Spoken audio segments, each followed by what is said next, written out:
नमस्ते, मैं अभिनय आकाश। आप देख रहे हैं प्रवास साक्षी का special show most level information यानी एमआरआई। रूस और यूक्रेन के बीच की जंग सालों से चल रही है।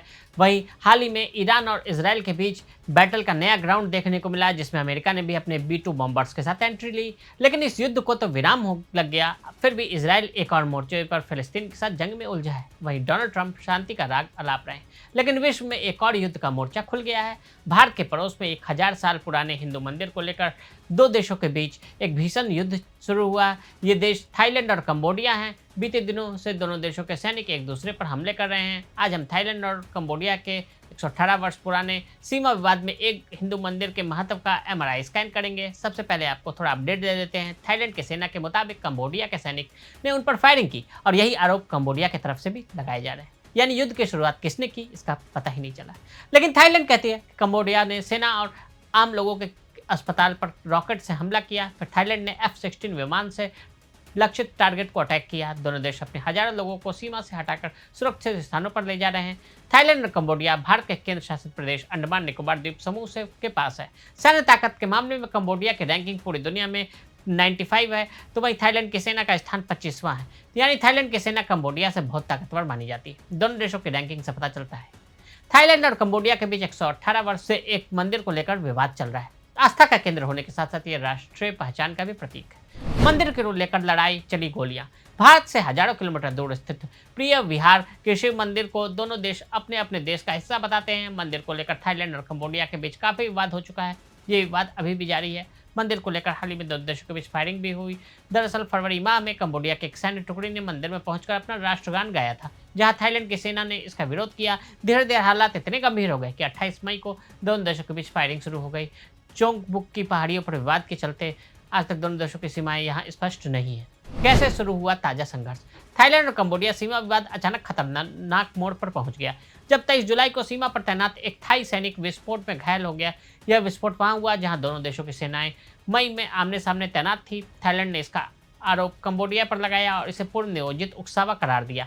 थाई अधिकारियों ने दावा किया कि कंबोडिया सेना ने थाईलैंड के 4 सीमावर्ती प्रांतों सुरीन, सिसाकेत, बुरीराम और उदोन थानी में रॉकेट दागे। इस हमले में 11 थाई नागरिक और एक सैनिक की मौत हो गई। जवाब में थाई वायुसेना के F-16 लड़ाकू विमानों ने कंबोडिया पर हमले किए। थाईलैंड के गांवों से आए वीडियो में देखा गया कि नागरिक अपने घरों को छोड़कर बंकरों में शरण ले रहे हैं। हमले के बाद दोनों देशों के बीच संबंध बेहद खराब हो गए। थाईलैंड ने कंबोडिया राजदूत को निष्कासित कर दिया और सभी बॉर्डर चेक पॉइंट बंद कर दिए।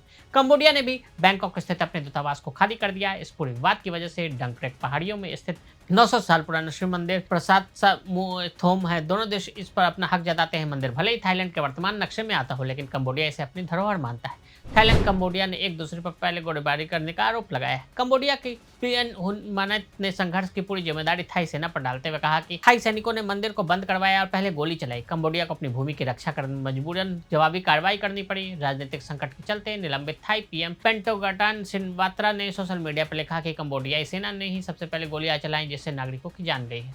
फ्रांस की वजह से शुरू हुआ सीमा विवाद।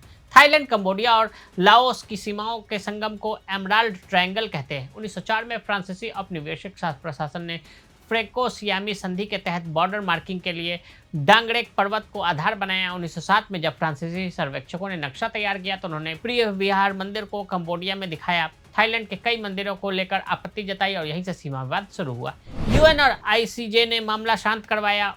1959 में कंबोडिया ने मामला आईसीजे में पहुंचाया। 1962 में कोर्ट ने प्रिय विहार मंदिर को कंबोडिया का हिस्सा माना। थाईलैंड ने फैसला स्वीकारा, पर मंदिर के आसपास की सीमाओं पर विवाद बरकरार रहा। 2011 में आईसीजे ने फिर से अपने पूर्व निर्णय को दोहराया। यूनेस्को से विवाद क्यों भड़का? 2008 में कंबोडिया ने प्रिय विहार में शिव मंदिर को यूनेस्को विश्व धरोहर घोषित करवाया तो थाईलैंड ने इसका विरोध किया। इसके बाद सीमा पर सैन्य तनाव बढ़ा। 2011 में एक हफ्ते चली थी जंग। 2011 में इस विवाद घातक स्वरूप ले लिया, जब सप्ताह भर की लड़ाई कम से कम 5 लोग मारे गए और 3600 से ज्यादा नागरिकों को विस्थापित होना पड़ा था। मई 2025 से आमने सामने थी सेनाएं। 28 मई 2025 को झड़प में कंबोडियाई सैनिक की मौत से तनाव। थाईलैंड की पीएम मेटागर्ना शिवनात्रा ने संबंध सुधारने के लिए 15 जून को हुन सेन से बात की, लेकिन 18 जून को ये निजी कॉल लीक हो गई और थाई पीएम के खिलाफ देश भर में आक्रोश फैल गया। थाईलैंड की संवैधानिक अदालत ने 1 जुलाई को पेंटागन को निलंबित कर दिया। अब 23 जुलाई को थाई सैनिक एक लैंड माइन से पैर उड़ गया। जवाब में सैन्य कार्रवाई की गई। चीन और अमेरिका का प्रॉक्सी वॉर। थाईलैंड और कंबोडिया पर अमेरिका और चीन का भी सपोर्ट है। भले ही लड़ कंबोडिया और थाईलैंड रहे हों, लेकिन ये चीन और अमेरिका के बीच का प्रॉक्सी वॉर है। थाईलैंड 532 बिलियन की इकोनॉमी है थाईलैंड की, वहीं कंबोडिया की इकोनॉमी 30 बिलियन की है। कंबोडिया थाईलैंड के मुकाबले काफ़ी कमज़ोर है। कंबोडिया ने अपनी कमजोरी को मजबूती देने के लिए चीन का साथ लिया है। वहीं पाकिस्तान ने कंबोडिया के सैनिकों को फाइट करने की ट्रेनिंग भी दी है। थाईलैंड को अमेरिका बैक कर रहा है। अमेरिका के अप्रूवल के बाद ही थाईलैंड ने कंबोडिया पर अटैक करना शुरू किया।